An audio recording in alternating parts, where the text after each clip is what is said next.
अभी तक जितनी भी बातें सुनी समझी वो दिमाग में होनी चाहिए, ठीक है ना, वो सारी चीजें यूज होंगी।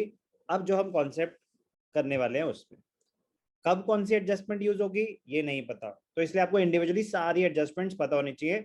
बहुत इजी चीज हो जाएगी उसके बाद अगर आपको इंडिविजुअली सारी एडजस्टमेंट्स क्लियर है तो। ध्यान से देखना, छोटा क्वेश्चन है, इजी क्वेश्चन है। Question number 42 TS Grewal, following is the receipts and payments account of UB40 club for the year ended 31st March 2021। हमें क्या गिवन है, receipts and payments, तो नॉर्मली हमें receipts and payments he given होगा। Left side पे आएंगी receipts, credit side पे आएंगी पेमेंट्स। ओके, हमें आइडेंटिफाई करना होगा कौन सा रेवेन्यू आइटम है, कौन सा कैपिटल आइटम है। Revenue items income and expenditure में जाते हैं, कैपिटल आइटम्स बैलेंस शीट में जाते हैं। स्टार्टिंग पॉइंट होता है opening balance of cash and bank, closing point होता है closing balance of cash and bank. ये कैश बेसिस पे बन रहा है, तो रिसीट्स में वो है जो पैसे आए इस साल करंट ईयर में रिसीव हुए, पेमेंट जो इस साल पेमेंट हुई। फिर कुछ एडजस्टमेंट्स हैं। फिर क्वेश्चन की रिक्वायरमेंट क्या है, prepare income and expenditure account. इस क्वेश्चन में सिर्फ और सिर्फ इनकम एंड एक्सपेंडिचर मांगा है, बैलेंस शीट नहीं मांगी। तो पहले इनकम एंड एक्सपेंडिचर सीख लेते हैं कैसे बनाते हैं। ध्यान से देखना, क्वेश्चन स्टार्ट करने से पहले एडिशनल इंफॉर्मेशन रीड करनी चाहिए कि कौन सी एडजस्टमेंट है। जैसे हम 11th में फाइनेंशियल स्टेटमेंट्स करते थे तो देखते थे किस किस की एडजस्टमेंट है, तो पहले वो हाईलाइट कर लो कि कौन से आइटम्स है जिनमें एडजस्टमेंट है।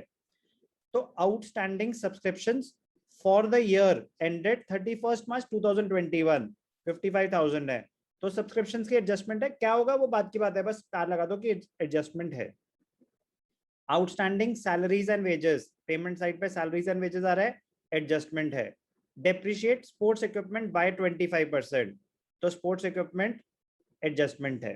तो बस एडजस्टमेंट पे आपने स्टार लगा दिया बस। अब ध्यान से देखना कैसे अप्रोच करना चाहिए। तो पहले आप इनकम एंड एक्सपेंडिचर बना देंगे। Question number 42, income and expenditure का नेचर क्या होता है, अपना नॉमिनल अकाउंट होता है। डेबिट साइड पे आते हैं सारे एक्सपेंडिचर, क्रेडिट साइड पे इनकम। तो ध्यान से देखना, लिखना चाहिए लेफ्ट साइड पे डेबिट और राइट साइड पे क्रेडिट। ठीक है जी, स्टार्ट करते हैं। कैसे स्टार्ट करना चाहिए, किसी भी साइड से आप रिसीट साइड को पहले पकड़ लो, फिर एक एक करके आइटम्स की treatment. Cash balance income and expenditure में नहीं जाता, कहाँ जाता है, ओपनिंग बैलेंस शीट जब बनाएंगे तब, तो इनकम एंड एक्सपेंडिचर में नहीं दिखाएंगे। Subscriptions main source of revenue. अब ध्यान से देखना इसको रीड कैसे करते हैं। Subscriptions received during the year were 4,10,000, out of which 60,000 is for the previous year, इस साल पैसे मिले पिछले साल के, और 3,50,000 मिले करंट ईयर के लिए। तो करंट ईयर की अभी भूल जाओ कि कोई एडजस्टमेंट है, नीचे कोई इंफॉर्मेशन अगर नहीं होती तो करंट ईयर की इनकम क्या मानेंगे हर्षिता, 3,50,000 या 4,10,000? अगर कोई एडजस्टमेंट नहीं है तो हर्षिता करंट ईयर की इनकम सब्सक्रिप्शंस कितनी मानी जाएंगी अगर कोई एडजस्टमेंट नहीं है, 4,10,000 या 3,50,000? Harshita sir 4,10,000। Why? Income and expenditure cash basis पे बनता है, एक्रूअल बेसिस पे? सर अक्रूवल बेसिस पे। एक्रूअल बेसिस कहता है जो आइटम जिस पीरियड से रिलेट करता है उस पीरियड में दिखाएंगे। Transactions recorded when it takes place and not when the settlement takes place. तो ये 60,000 क्या है, ये करंट ईयर की इनकम है या करंट ईयर की रिसीट्स हैं जो पिछले साल से रिलेट करती हैं? सर करंट ईयर की रिसीट्स हैं जो जो पिछले साल से रिलेट करती है। अगर पिछले साल से रिलेट करती हैं तो करंट ईयर की इनकम मान सकते हैं हम इसको? No sir. तो करंट ईयर की इनकम 4,10,000 है या 3,50,000? 3,50,000। श्योर? Yes sir. ओके, अब अगर देख लेते हैं कोई एडजस्टमेंट है, हाँ है। Outstanding subscriptions for the year, तो ये करंट ईयर आउटस्टैंडिंग है, यस और no? Yes sir. Yes sir. Current year outstanding का क्या करते हैं Harshita, subscriptions relating to the current year निकालने के लिए? सर ऐड करते हैं उनको। ऐड कर देते हैं। तो ध्यान से देखना, अगर अगर मेरे पास टोटल रिसीट्स होती है, तो नॉर्मली रिवाइज करने के लिए आपको बता रहा हूँ, कि subscription relating to the current year कैसे कैलकुलेट करते थे, ध्यान से देखना।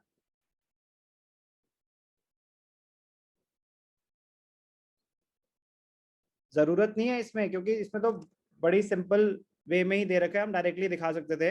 बट अगर हम करते तो ध्यान से देखना कैसे करते। क्या कैलकुलेट कर रहा हूं, subscriptions relating to the current year, ध्यान से देखना, एक second. Subscriptions relating to the current year, बहुत स्ट्रेट फॉरवर्ड इन्फॉर्मेशन थी, जरूरत नहीं है इसकी, बस रिविजन के लिए बता रहा हूं। क्या फॉर्मूला होता था, subscriptions received add outstanding for the current year less outstanding for the previous year received in the current year. इस साल कुछ पैसे मिले पिछले साल के लिए, तो टोटल सब्सक्रिप्शन जो रिसीव हुई 4,10,000 थी।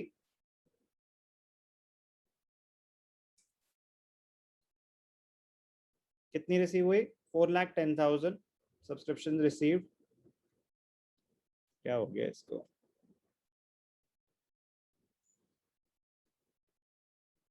जिसमें से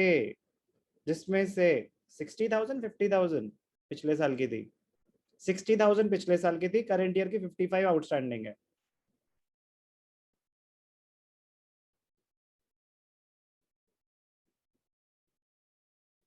$60,000 पिछले साल की थी, 55,000 करंट ईयर की आउटस्टैंडिंग है, तो 4,05,000 net result subscription relating to the current year credited to income and expenditure account. क्या है ये, subscriptions relating to the current year. ऐसे ही करते थे हम, यस और नो। Yes sir. तो अब 4,10,000 में से मैं पहले पूरी रिसीट दिखाऊं, फिर मैं माइनस कर दूं 60, तो ये 350 तो मुझे डायरेक्टली गिवन ही है, यस और नो। Yes sir. तो ये माइनस ना करके मैं डायरेक्टली यहां पे दिखा सकता हूं, बाय सब्सक्रिप्शंस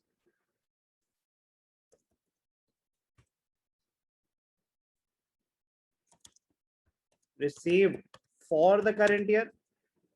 जो करंट ईयर के लिए हम रिसीव कर चुके हैं, ध्यान से देखना, एक सेकंड मैं आपको ना एक डिटेल्स का कॉलम बना दूंगा ना, तो उससे आपकी एडजस्टमेंट प्रेजेंटेशन इजी हो जाएगी, मतलब नीट हो जाएगी।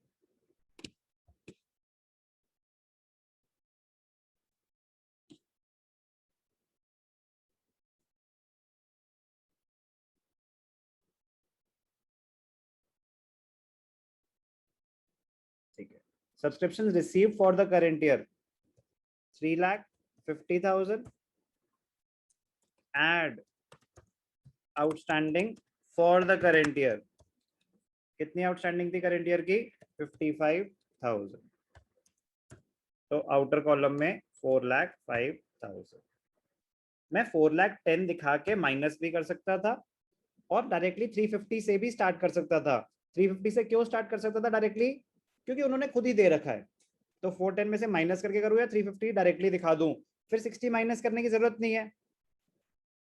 करंट ईयर की उसमें से तो इनकम 350 थी, तो 410 minus 60, 350, 350 plus 55, 4,05,000। Subscription relating to the current year is 4,05,000। इसमें किसी को कोई भी डाउट? No sir. चल सकता हूं आगे? Yes sir. अभी समझ आया कि इंडिविजुअली कैसे यूज होंगी एडजस्टमेंट जो हमने करी हुई है? Yes sir. बस एक आइटम बन के रह जाएंगी। अब ध्यान से देखना, सब्सक्रिप्शन हो गया, नेक्स्ट डोनेशंस, कुछ भी मेंशन नहीं है तो general donations, income and expenditure credit side, इतना सिंपल स्ट्रेट फॉरवर्ड हो जाएगा। बाय डोनेशंस कितना, 50,000 credited to income and expenditure account.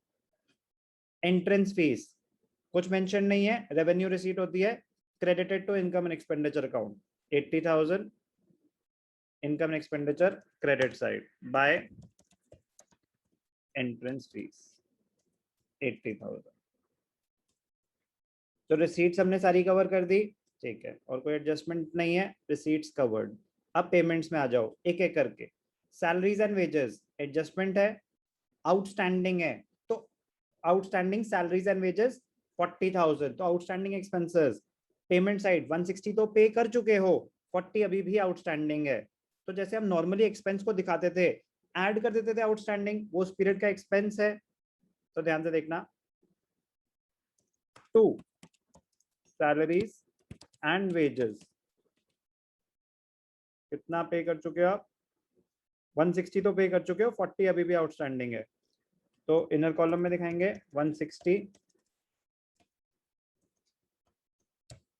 Add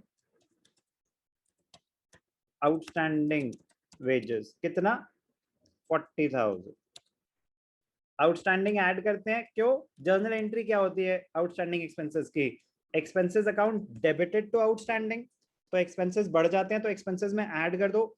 balance sheet अगर बना रहे होते तो बैलेंस शीट में लायबिलिटी साइड पे दिखाते। तो नॉर्मल ट्रीटमेंट आउटस्टैंडिंग एक्सपेंसेस की जैसे होती है, एग्जैक्टली सेम जैसे हम फाइनेंशियल स्टेटमेंट्स में करते थे, एक्सपेंस बढ़ा दो बैलेंस शीट में लायबिलिटी साइड। बैलेंस शीट अभी मांगी नहीं है, तो salaries and wages done. Office expenses, revenue expense 35,000, कोई एडजस्टमेंट नहीं है, revenue expense to office expenses 35,000। Okay जी। Sports equipment, balance sheet asset, equipment, equipment asset होता है, मटेरियल कंज्यूमर आइटम होता है, तो ये एसेट है, एसेट जाएगा बैलेंस शीट में। बट डेप्रिसिएशन हुई है उसकी, तो जो डेप्रिसिएशन है वो रेवेन्यू एक्सपेंस होता है। तो डेप्रिसिएशन कितनी है, 25%, तो 3,40,000 का 25% दिखाएंगे हम ये। To depreciation on sports equipment, asset purchased capital expenditure, but उसकी डेप्रिसिएशन रेवेन्यू एक्सपेंडिचर, 3,40,000 का 25%। डेप्रिसिएशन 3,40,000 का 25%, 85,000। अभी तक कोई भी डाउट? बोलो। No, sir. No, sir. Okay, depreciation दिखा दी। Telephone charges normal revenue expense, income and expenditure debit side, तो telephone charges income and expenditure debit side 24,000,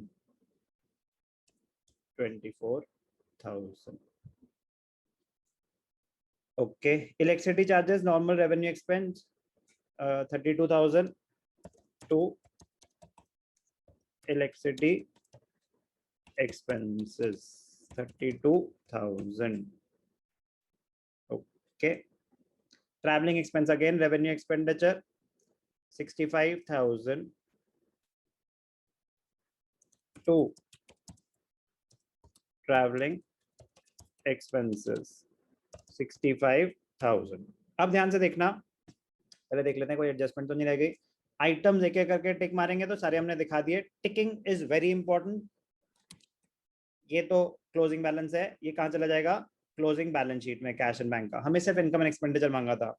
outstanding subscriptions adjusted, outstanding salaries adjusted, depreciation adjusted. Please ticking is very important. आप book में टिक मारेंगे, जैसे जैसे item दिखाते जा रहे हैं एडजस्टमेंट पे स्टार लगाएंगे, इससे कोई चीज रह नहीं जाती। बहुत स्कोरिंग होता है, गलती सिर्फ इसलिए होती है कि आप कोई चीज दिखाना भूल गए।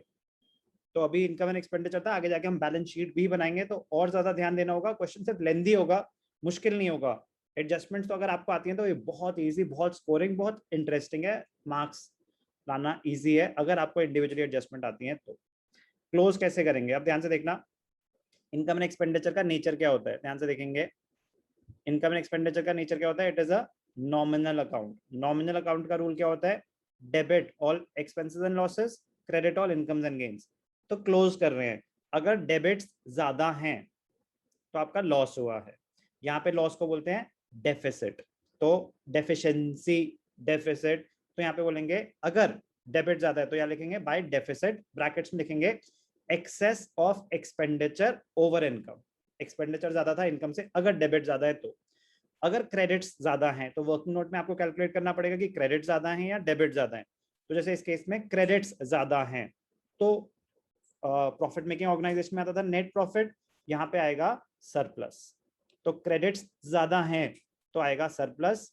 क्या लिखेंगे हम यहाँ पे, ध्यान से देखना, डेबिट साइड पे बैलेंसिंग फिगर, जैसे हम प्रॉफिट एंड लॉस अकाउंट को क्लोज करते थे वैसे ही हम इसको क्लोज करेंगे कि देखेंगे क्रेडिट ज्यादा है या डेबिट ज्यादा है। तो यहाँ क्रेडिट्स ज्यादा थे तो लिखेंगे टू सरप्लस, ब्रैकेट्स में लिखेंगे excess of income over expenditure, excess of income over expenditure. तो क्रेडिट्स थे 5,35,000, 535, डेबिट्स थे 441, तो सरप्लस आया 94,000। बैलेंस शीट बना रहे होते तो जैसे नॉर्मल प्रॉफिट मेकिंग ऑर्गेनाइजेशन में जो नेट प्रॉफिट है वो कैपिटल में ऐड होता था, यहाँ पे सरप्लस कैपिटल फंड में ऐड हो जाएगा। इजी है, स्कोरिंग है, प्रोवाइडेड इंडिविजुअली आपको सबकी ट्रीटमेंट पता हो तो बहुत इजी है, बहुत स्कोरिंग है। क्या करा अभी हमने, क्वेश्चन नंबर 42 सिर्फ इनकम एंड एक्सपेंडिचर अगर बनाना हो तो कैसे बनाएंगे।